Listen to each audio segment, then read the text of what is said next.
Hello friends, welcome back to my channel. If you're new here, my name is Samantha. I'm a flight attendant and I like to take you along on all of my adventures. Today's adventure is Reserve. I'm on Reserve for 3 days. I actually already have a trip. It's a 3-day, it's really not a bad trip, but I thought that this would be a great opportunity to take you along on my Reserve trip and show you what it's really like to be a flight attendant. Show you the good, the bad, and the ugly, because being a flight attendant, it's an interesting job. It doesn't always go well or as planned. I'm gonna take you along and show you what it's really like. First things first, I have to get ready to go. My report time is 1:53. It's 11:30. But I like to give myself an hour and a half to get to the airport because of traffic. I have to park, I have to take the shuttle to the airport, go through security, and get to the gate, which means I need to leave here by 12:30 at the latest. So I've got about an hour to pack and get ready and get out of here.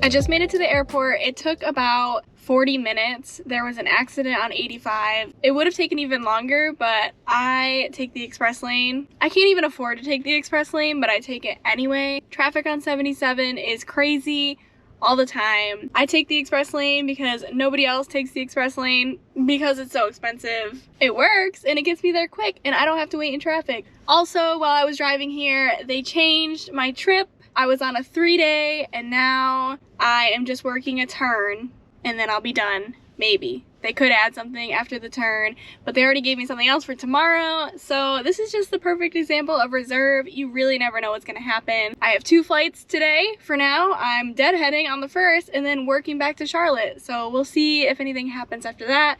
If not, I go home for the night and then I have a trip tomorrow scheduled. Could change. You never know. That's life on Reserve. But let's get in the airport. It's so hot out today. I'm sweating. The shuttle takes forever to get here to take you over to the airport, so I need to get out so I don't miss it.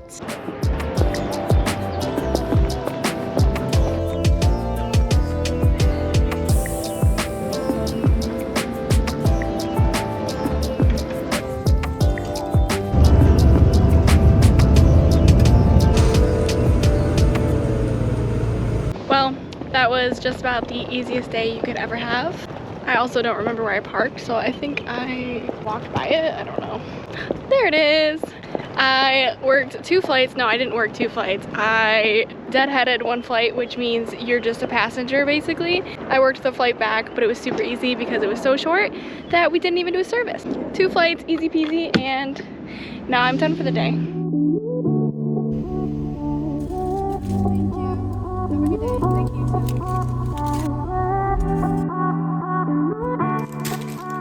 Good morning, it's Reserve day 2. I slept in a little bit, got myself some coffee, so we're ready to start the day. I don't know what's wrong with my voice right now. It'll be okay. I think I'm just sleepy still. I still have that trip for today. It doesn't leave until 9 p.m., so I have to be there by 8:15, which means I'll leave around 6:45 if they don't change my trip at all.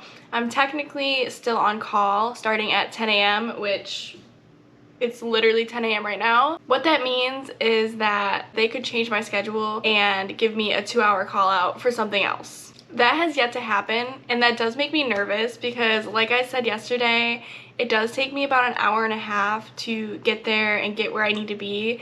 So if they gave me a 2-hour call out, I would have to be out the door in 30 minutes. Not a big deal if like I'm showered and like have my makeup done and stuff, but if they called me right now, it would be rough. I would probably have to go to work looking a little less than perfect. But it is what it is, and like I said, they have yet to do that. Usually I get something beforehand or I'll be on airport sit and get a trip. You can look in the system and kind of see like where you're at on Reserve, so don't let Reserve scare you. I know it sounds scary to think you only have 2 hours to get there, but usually you'll be able to tell if they're gonna use you soon based on where you are on Reserve.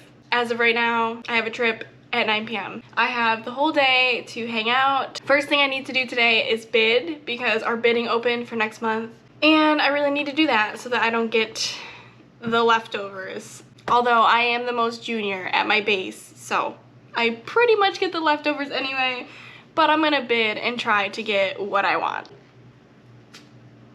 If you're new to flight attendant life, if you don't really know what bidding is, basically what I'm doing when I bid, since I'm on reserve, is I'm telling them what days I want off. It doesn't mean I'm gonna get the days off that I want. Luckily, once the schedules come out, there's some flexibility. You can move stuff around for the most part. But yeah, when I bid, I'm basically saying these are the days that I want off. Oh, and not only do you bid for your days off, but you're also bidding on reserve for your start time. So at my airline, we have 2 different start times, 5 a.m. and 10 a.m. So far, all I've done is 10 a.m. I don't think I want 5 a.m. I don't know. Part of me is like, I think I would be more productive if I had a 5 a.m. start time. But then again, that's so early. And I've been sleeping in a lot lately. Being up and ready at 5 a.m. sounds terrifying. So, how the heck do you pack for reserve when you have no idea where you're going? You have no idea how long you're gonna be gone. How do you pack for something like that? I'm gonna show you what I pack, and it's basically what I have packed for every single trip that I work. My suitcase stays the same all the time. I come back from a trip, wash all of the dirty stuff, restock anything that I need more of, and yeah, my suitcase just lives in the corner of my room, ready to go for the next trip, no matter where it takes me and no matter how long. So the first thing that is always packed in my suitcase is underwear. Obviously, I'm not going to take that out and show you, but I always keep 7 pairs of underwear packed in my suitcase. And that sounds extreme, but I'm telling you, if you're not prepared, something will happen and you'll be stuck somewhere and you won't have underwear. I can rewear a lot of things. I'm not re-wearing underwear. So I overpack with undies and I'm not mad about it. And then I always keep a bathing suit in my suitcase. You never know when you're gonna fly somewhere warm and sunny and beachy and you want a bathing suit, or even just at a hotel with a pool. I might want a bathing suit. So I always keep one in here. They take up like no space. It doesn't hurt to have one ready just in case. By the way, it is totally thunderstorming outside. So if you hear that in the background, I'm sorry. There's nothing I can do about it. Next up is a spare uniform. I always keep 1 extra uniform, a scarf, and extra pantyhose. I keep that all in a nice little baggie so it stays away from everything. It doesn't get grubby. I always just have like a basic pair of shoes that I can slip on. For my clothes, I always keep 1 pair of jeans, 1 pair of shorts, a t-shirt or 2. Sometimes I bring 2 because I can't decide. And then I'll bring a long sleeve, either a shirt or like a little crew neck.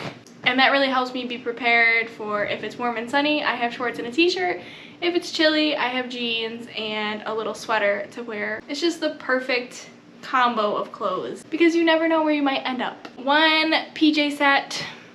To be totally honest, when I'm at home, I like to sleep naked. Maybe you do too. But a hotel is not a place to sleep naked. I promise you, just don't do it. Trust me, don't do it. Because the one time you'll be sleeping naked in your bed is when the fire alarm will go off at 3 in the morning. Trust me, it happens and you want to have clothes on when it happens. So that's pretty much it for clothes. I do bring flats and heels. So when I'm walking through the airport, and most of the time on the airplane, I'll wear my heels, but if my feet start to hurt, I put my flats on. So definitely bring flats. Don't be that girl that's like, I'm gonna wear heels all the time because they're so cute. No, you need flats. You need flats. Your feet will thank you. You're gonna want them. I bring a bag of toiletries, obviously. This is my toothbrush, toothpaste, hairspray, deodorant, shampoo, conditioner, razor. All the basic toiletry things live in this bag. I bring my straightener because that's a must. I don't know about you, but when I blow dry my hair, it does not look good and I have to do something with it. So I absolutely need my straightener. I need a little hairbrush, so I just bought this one. It's super cheap, super small, and it works. And lastly, makeup. So I put my makeup bag in here and that's it. I'm honestly the most basic person ever. I don't really care about fashion. I'm super basic when I pack. So maybe that seems like not a lot of stuff to you. Maybe it seems like a lot. I don't know, but it works for me. And like I said, I literally leave my bag packed 24/7. And because I have stuff in there to wear no matter where I go, I feel like I'm always prepared. I'm not stressing out trying to pack based on the trip that I get. Because honestly, on reserve, you don't know what you're gonna get. You might think you're gonna go to the beach and then all of a sudden you're in a blizzard Be prepared. Don't be the person that's in Canada in a blizzard and all you have is a bathing suit, shorts, and flip-flops. Because what fun is that?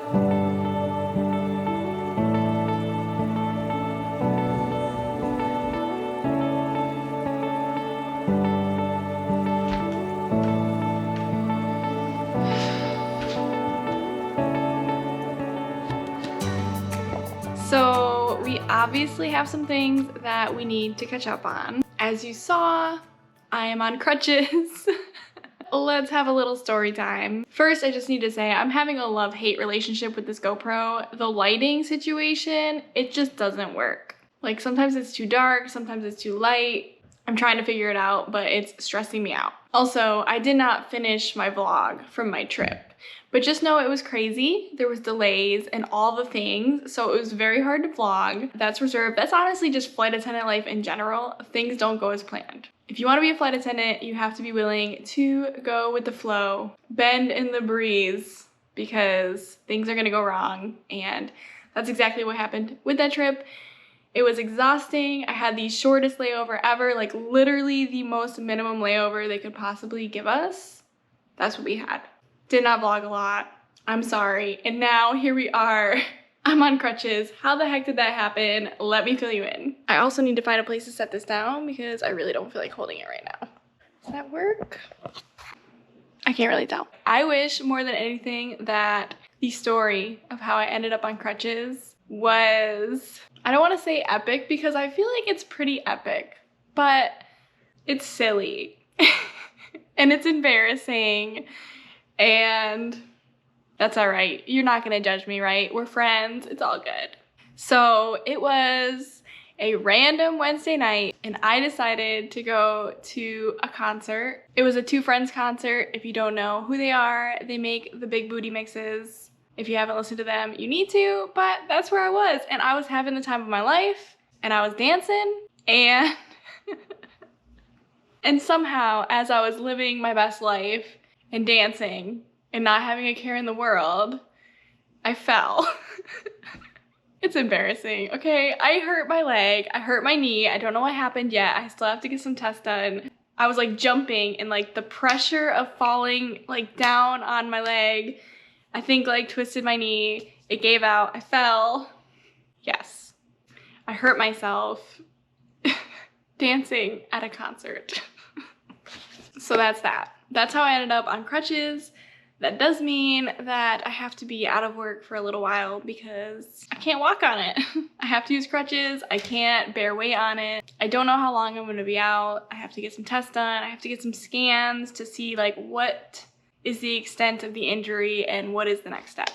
So don't have all the answers, but unfortunately I won't be flying for a little while. I'm hoping that I won't be too long. I think that's gonna be it for this vlog. I did want to talk about something else as far as flight attendant life, but the next video I make is going to be all about becoming a flight attendant and the steps to get there.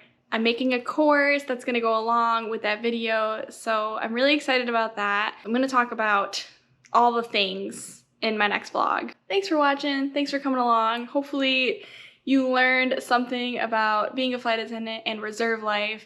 I just wanted to keep it pretty simple and just keep it real. That's what we do here. We keep it real. We don't sugarcoat things because that's not fair. I don't want you to sign up to be a flight attendant and blindly go into it thinking it's this fun, amazing job all the time, because let's be real, no job is fun all the time. I want to keep it real. I want you to know the good, the bad, and the ugly. So thanks for being here. I love you. You're the best, and I will see you next time.